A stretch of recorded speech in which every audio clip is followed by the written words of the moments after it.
हुजूर के कदमों की बरकत है कि तुम्हारे मेरे घर में निकाहों की बरकतें नजर आ रही हैं, निकाहों की बरकतें नजर आ रही हैं। बेटों से गुजारिश करूंगा, सारे बेटों से मेरी गुजारिश है, निकाह के लिए ना माँ बाप को बड़ी खुशी होती है, निकाह के बाद इनका दिल मत तोड़ना, 4 महीने बाद अलग होके मत बैठना।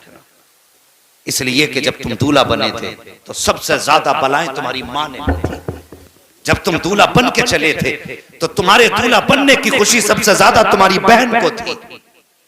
जब तुम्हारे सर पे सेहरा था तो बहन तुम्हारे सेहरे पे खड़े होकर के नजरें उतार रही थी। आज मुझे बता वो बहन बेगानी कैसे हो गई? आज उस बहन को आंखें निकाल के क्यों देखते हो? क्या इसने तेरे सेहरे की खुशियां नहीं की थी? क्या मां ने निकलते निकलते तुझे दुआएं नहीं दी थी? क्या बाप तेरी शादी में इतना खुश नहीं था कि उसके पैर जमीन पे नहीं थे? जब वो इतना खुश था, आज इतना बेगाना क्यों हो गया कि वो तेरे जहेज के लाए हुए बेड पे बैठ नहीं सकता? तेरे सोफे पे एक दिन बाप नहीं बैठ सकता? ये तेरा बाप है, बाप शरीक नहीं, जिसके बारे में मेरे नबी ने कहा ये तेरे माल का भी मालिक है, तेरी जान का भी मालिक है। आज इसमें इतने कांटे हो गए, निकाह के बाद बाप भी कुछ नहीं, मां भी कुछ नहीं, जो कुछ है बीवी है। याद रखो, जो बीवियों की गुलामी किया करते हैं वो दुनिया के तलवे चाटा करते हैं, और जो माँ बाप की गुलामी किया करते हैं वो सारे जमाने पे हुकूमतें किया करते हैं। वो माँ बाप जैसी दौलतें नसीबों से मिला करती हैं, नसीबों से माँ बाप जैसी दौलत मिलती है। खुदा के वास्ते अगर खुदा सेहरे की दौलत बख्शे तो माँ बाप की खुशी वाला दिन ना भूलना। बीवी के कहने में आके उन्हें कुत्ता ना कहना, उन्हें जानवर ना कहना, इसलिए कि तू जिसके आंगन में आके बैठी है ये तेरे बाप की खरीदी हुई जायदाद नहीं है, ये इन्हीं माँ बाप की 18 साल की कमाई हुई दौलत है। सोचना चाहिए, और अपनी बेटियों को जाके हम समझाएंगे कि बेटी किसी का दिल ना तोड़ना। और भाइयों से मेरी गुजारिश है, माँ बाप के इंतकाल के बाद सबसे पहले जो लावारिस होती हैं वो बहनें होती हैं। समझ रहे मेरी बात? सबसे पहले लावारिस बहनें होती हैं। बाप इंतकाल कर जाए तो बहनों को लावारिस नहीं करना। उसके इंतकाल के बाद कभी बहनें दरवाजे पे आए, बीवी से कह देना तुझे मेरी बहन से बात करनी है तो करना, ना करनी है मत कर, लेकिन मेरी बहन की और मेरे बीच में मदाखलत करने का तुझे अधिकार नहीं है। इसलिए कि तू अब आई है जब मैं कमाने की उम्र में हूं, और इसने मुझे तब से पाला है जब ये मेरी नाक साफ करती थी। हर भाई को बहन की कुर्बानी याद रखनी चाहिए। हमने बहनों को मां बन के भाइयों को पालते देखा है, मां बन के। इसलिए कि मां जब काम में होती है, आज भी बहनें छोटे भाइयों को सीने से लगा के कभी चौराहों पे लेके घूमती हैं, कभी मार्केट में जाती हैं, कभी दरख्त के नीचे, और यार कभी गर्मी पड़ती हो शिद्दत की तो देखना बहनों को जब गोद में छोटे भाई होते हैं तो भाई के माथे पे बहन को पसीना गवारा नहीं होता है, बहन पसीना टपकता है उसके माथे से, लेकिन आंचल की हवा बहन दे रही है, दुपट्टे से पसीना बहन साफ कर रही है। आज तुझे हया नहीं आती, बहन को तूने लावारिस किया है। कल जरा याद कर इसकी जिंदगी को, कल जब तू परदेश से आया करता था तो सब तेरे जेब की तरफ दौड़ा करते थे, लेकिन बहन तेरे कपड़ों की तरफ जाती थी, कहती थी भाई कितने गंदे कपड़े हैं, ला उन्हें धोना मेरा हक है, तेरे कपड़े मैं साफ करूंगी। सबसे पहले बगैर कहे जो तेरे कपड़े साफ किया करती थी वो तेरी बहन होती थी, तेरे कहे बगैर जो खाना लगाती थी वो तेरी बहन होती थी, जिसने आधी रात उठ करके तुझे खाना बना के खिलाया वो तेरी बहन की जात थी, जो तेरे आने के इंतजार में आधी रात बैठी रही वो तेरी बहन की जात थी। जब तू पैदा ना हुआ तो सजदे में जिसने मांगा वो तेरी बहन थी, तू पैदा हुआ तेरी पैदाइश की खुशी जिसने ज्यादा मनाई है वो बहन की जात है, जिसने तेरे दूल्हा बनने के ख्वाब देखे हैं वो तेरी बहन की जात है, जिसने तेरी नजरें उतारी है वो तेरी बहन की जात है, और जिसने तुझे दूल्हा बना करके मुबारकबाद सबसे पहले दी है वो तेरी बहन की जात है। सारी दुनिया का प्यार एक पल्ले में रखो, फिर भी बहन के प्यार के बराबर हो नहीं सकता। नारे तकबीर, नारे रिसालत उलमाए अहले सुन्नत मसलके आला हजरत अल्लामा मुफ्ती हम्माद साहब किबला, नारे तकबीर, नारे रिसाल। बहन बहन होती है।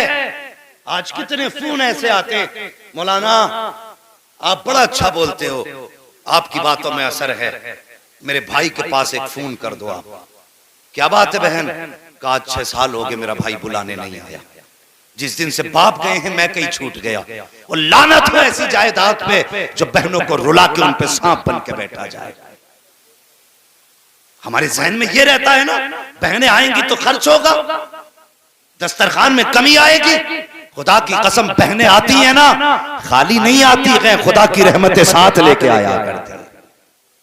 हाँ, खुदा की रहमतें साथ लेके आती हैं। और बापों से भी मेरी गुजारिश है, जब जायदाद बांटा करो ना, तो मकान में जब 4 कमरों में 3 कमरे बेटे को देके जाना, तो एक कमरा बेटी को भी देके जाना, ताकि कल अपना हक बता के आ सके। मैं तुम्हारे कमरे में नहीं आई, अपने बाप के दिए हुए जायदाद के हिस्से में आई। फिर वो शर्म नहीं आएगी, फिर भाभियों में हिम्मत नहीं जो धक्का दे के निकाल सके। कम से कम बहन को एक कमरा जरूर देके जाना, ताकि कल बहन आए तो उसका सर शर्म से न झुके। और कितनी बहनों को भाइयों ने धक्के देके घरों से निकाला।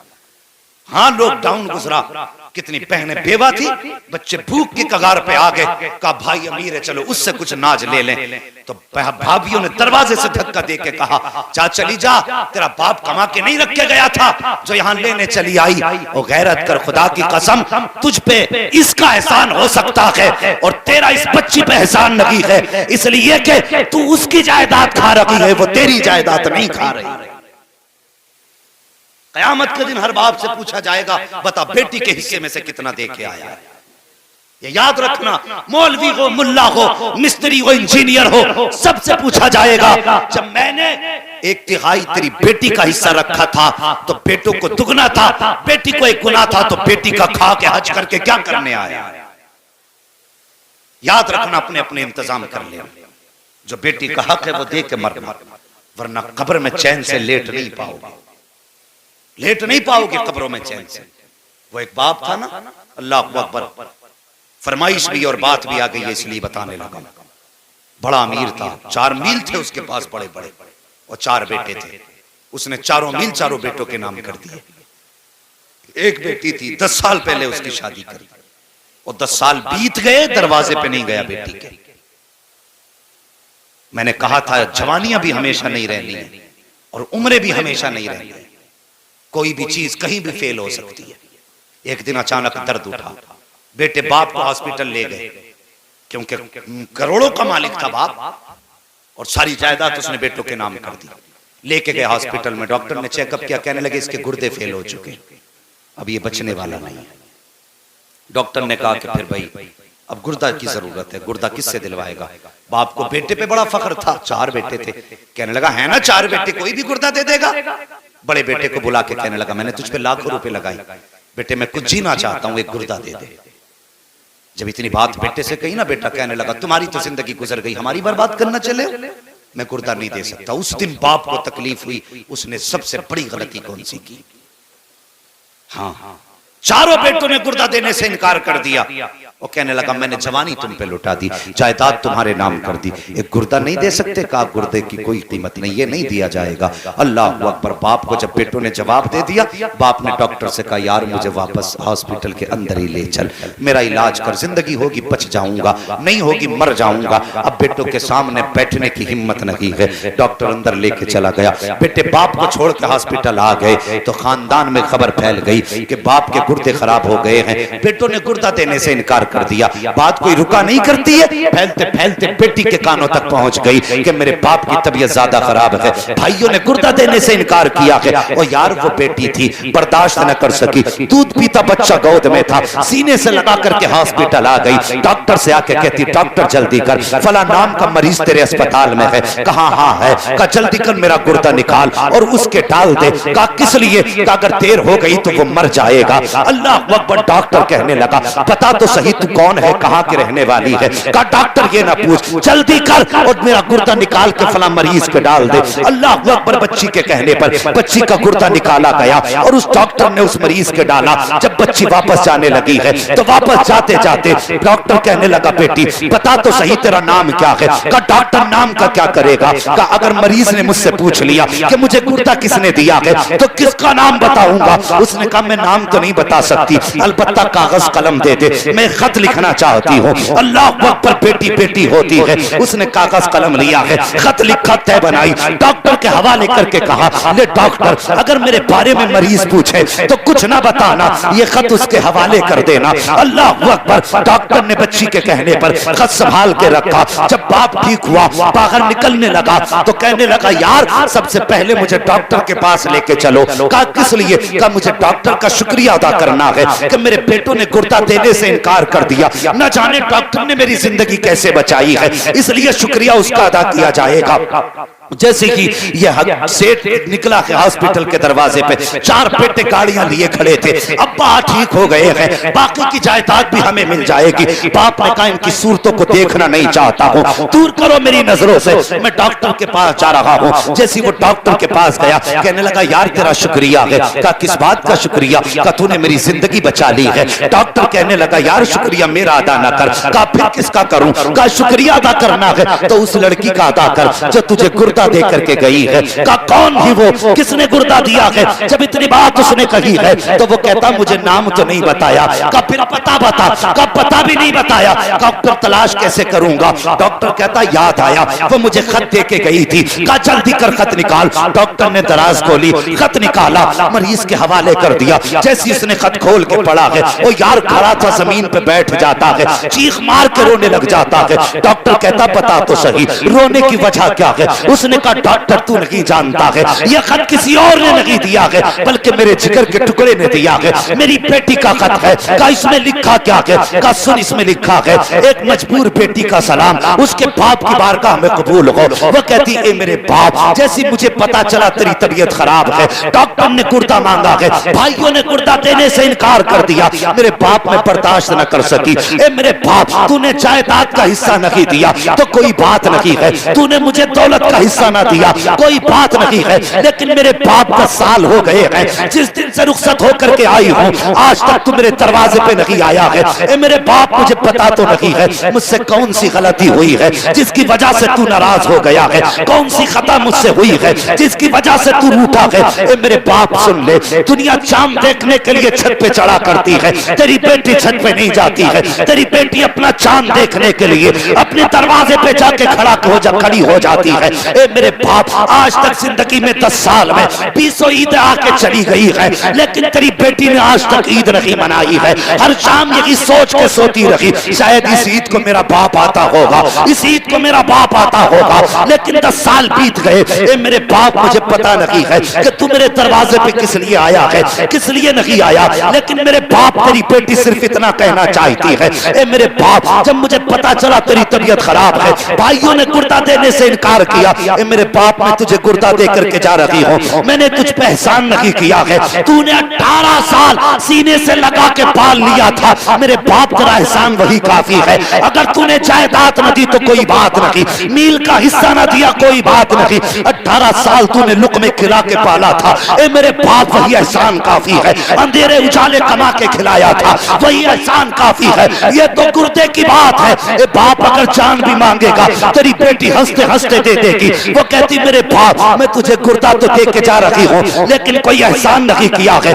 इसके बदले में तुझसे कुछ और नहीं चाहती हूँ, खुदा जाने तू क्यों नाराज है, लेकिन इतना चाहती हूँ ए मेरे बाप अगर मेरा इंतकाल हो जाए तो मेरे जनाजे को आके कांधा लगा देना, सिर्फ मेरे जनाजे को कांधा लगा देना, ताकि अगर मेरा जनाजा तेरे बगैर उठा तो दुनिया कहेगी कि बदनसीब का जनाजा जा रहा है, अगर मेरे जनाजे को तेरा कांधा लग गया तो कोई बदनसीब नहीं कहेगा बल्कि दुनिया कहेगी खुशनसीब बेटी का जनाजा जा रहा है। नारे तकबीर, नारे रिसालत, उलमाए अहले सुन्नत मसलके आला हजरत हजरत अल्लामा मुफ्ती हम्माद साहब किबला, नारे तकबीर, नारे रिसालत। वो यार बेटी बेटी होती है, जब दुनिया साथ छोड़ देगी ना तेरे बेटे तुझे टुकड़े नहीं देंगे, तब तेरी बेटी तेरे गले में हाथ डाल के कहेगी अब्बा दिल छोटा ना कर, बेटों ने छोड़ दिया है अभी बेटियों ने नहीं छोड़ा है। ये याद रखना मेरी बात। और मैं कोई लक्ष्य दिखाने नहीं आता तकरीर के, मैं सही बातें बताने के लिए आता हूं। एक एक बात मेरी जिंदगी में याद रखने वाली बात है। बेटे मांगते हो सजदे में गिर के मांगो, तुम्हारी मर्जी है, नेमत है अल्लाह की बेटे।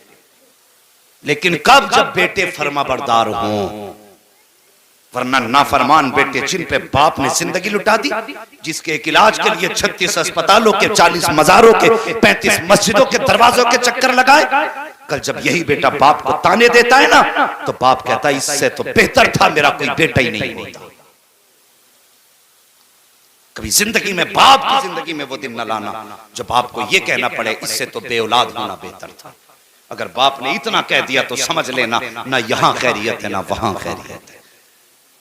अगर दुनिया और आखिरत बेहतर करना चाहते हो निकाह करो, शादियां करो, लेकिन गुजारिश है पारसा और नेक लड़कियों से शादियां करो, ताकि तुम्हारे घर में आए तो तुम्हारी जिंदगी में भी बहारें आए, तुम्हारे बाप की जिंदगी में भी बहारें आए। तुम्हारा घर जहन्नम का टुकड़ा नहीं जन्नत का हिस्सा नजर आना चाहिए। हाँ, हजरत अली फरमाते हैं रब्बना आतिना फिद दुनिया हसना से मुराद नेक सालिहा बीवी होती है।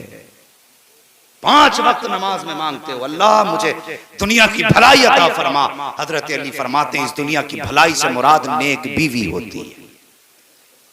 जब नेक बीवी 5 वक्त मांगते रहे तो निकाह के वक्त जहेज को न देखना, उसकी बिल्डिंग को न देखना, उसके बाप के नाम को न देखना, बस माँ से कहना माँ जा देखने जा रही है। जब उसके बदन को देखे तो नजर डाल के उसके माथे को भी देखना, जहां उसने दुपट्टा रख रखा है उस माथे पे सजदों के निशान हैं कि नहीं। और जब वो बात करे तो सिर्फ होठों की शगुफ्तगी नहीं बल्कि उसका लहजा देखना, उसके मुंह से कुरान की तिलावत की खुशबू आती है कि नहीं। कुरान वाली बीवी लेके आ, खुदा की कसम तावीज़ की जरूरत नहीं पड़ेगी, दम की जरूरत नहीं पड़ेगी। तेरे घर में जैसी बेटी कदम रखेगी कदम इसका होगा बरकतें अर्श से उतार दी जाएगी। औरत कितनी अजीम शय है बीवी। बहू फरमाया गया जैसी बहू पहला कदम रखे घर में का उसके पैर धुलो पानी में और उस पानी को घर के 4 कोनों में छिड़क दो। फरमाया गया जिस घर में ऐसा किया जाता है अल्लाह उस घर में बरकतें अता फरमा दिया करता है। मगर ये कब होगा? जब औरत को हम बेटी समझेंगे, यानी बहू को जब हम अपनी बेटी समझेंगे, सास ससुर, तब ये बरकतें आएंगी। और गुजारिश है, अगर तुम्हारे घर में सास ससुर से गुजारिश करूंगा, नई लड़की आने वाली है, ये कोशिश मत करना पहले ही दिन से बेटी वाला किरदार दिखाई दे। नई है ना, समझने में वक्त लगेगा, तुम्हें पहचानने में वक्त लगेगा। अगर देर कर दे तो फैसले जल्दी मत करना, बल्कि जब वो तुम्हारे घर में आए तो फिर लहजे तुम्हारे हों और उसे अदाएं अपने बाप की नजर आ जानी चाहिए। सास से गुजारिश करूंगा, अहमद रजा की मां से मेरी गुजारिश है, बहू को हमेशा बेटी की नजर से देखना। फिर देख अगर तुम बेटी का प्यार दोगी वो तुम्हें मां वाली इज्जतें अता करेगी। ये ख्याल रखना, हम गलती यही करते कि हम आने वाली लड़की को बहू के नजरिए से देखते तो वो सास की नजर से देखती है। तुम बेटी की नजर से देखो, वो मां की नजर से देखेगी। और जब जिस दिन ये रिश्ते शुरू हो जाते हैं तो फिर झगड़े नहीं होते।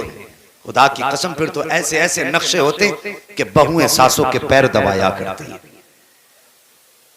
और हुजूर की जिंदगी हमारे लिए बेहतरीन नमूना, लक़द कान लकुम फी रसूलिल्लाहि उस्वतुन हसना, मेरे महबूब की जिंदगी तुम्हारे लिए बेहतरीन नमूना है। अहमद रजा साहब जिंदगी गुजारने के लिए ना हुजूर की जिंदगी को देखना। हाँ, वरना अक्सर दुनिया में होता यह है कि बेटा बहू बीवी और माँ के बीच पिसता है। माँ कहती है ये कर, बीवी कहती है ये कर, तो कभी माँ और बीवी के बीच की दीवार मत बनना, बल्कि इन दोनों के बीच का पुल बनना जो दोनों किनारों को एक कर दिया करता। हमें माँ को भी नहीं रूठने देना है और वो जो सब कुछ छोड़ के आई है उसे भी तकलीफ नहीं देनी है। सब कुछ तुम्हारे लिए छोड़ के आएगी, उसे अजनबी होने का एहसास ना होने देना। जब तुम्हारे घर में इतनी इज्जतें मिलेंगी तो फिर बेटियां फांसियां नहीं लगाएंगी, फिर खुदा की कसम बेटियां दुआएं करेंगी अल्लाह जल्दी कर हमारे हाथ पीले हों और हमें इज्जतों वाले शोहर नसीब हो जाए। बस हुजूर की जिंदगी को अपनाना है। मेरे हुजूर ने सबका हक बराबर अदा किया। 25 साल हज़रत खदीजतुल कुबरा के साथ गुजारे, 25 साल। हाँ, लेकिन कभी शिकायत का मौका नहीं दिया। एक बार कभी कोई बीवी ये नहीं बता सकती मुझे हुजूर से रत्ती पर तकलीफ पहुंची है। इसलिए कोशिश करें अपनी जिंदगी को हुजूर के किरदार के मुताबिक गुजारें। बस जो हुए गलत उनको माफ फरमाए रब कायनात। जिंदगी ने दिया साथ, फिर होगी मुलाकात। सारे लोग कलमा शरीफ पढ़ लीजिए, ला इलाहा इल्लल्लाह मुहम्मदुर रसूलुल्लाह अस्तगफिरुल्लाह रब्बी मिन कुल्ली ज़ंबिन व अतूबु इलैह। अस्सलामु अलैकुम व रहमतुल्लाह।